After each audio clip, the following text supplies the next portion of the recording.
கிறிஸ்துவின் இரத்தம் ஜெயம். இதை இயேசு கிறிஸ்துவுக்குள் பிரியமான என் சகோதர சகோதரிகளே, இந்த நிமிட நட்சத்திரக்கு இயேசுவின் நாமத்தின் நான் உங்களை அன்போடு அழைக்கிறேன்.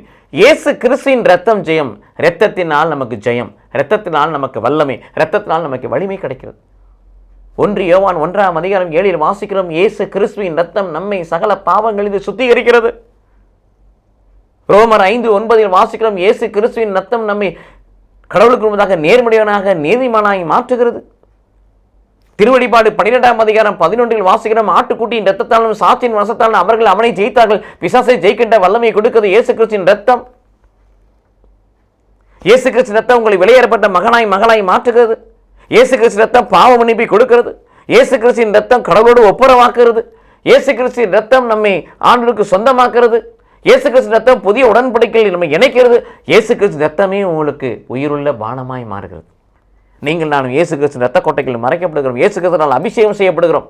இயேசு கிறிஸ்துனால் தெளிக்கப்படுகிறோம். இயேசு கிறிஸ்து இரத்தம் நம்மை கழுவுகிறது, தூய்மைப்படுத்துகிறது.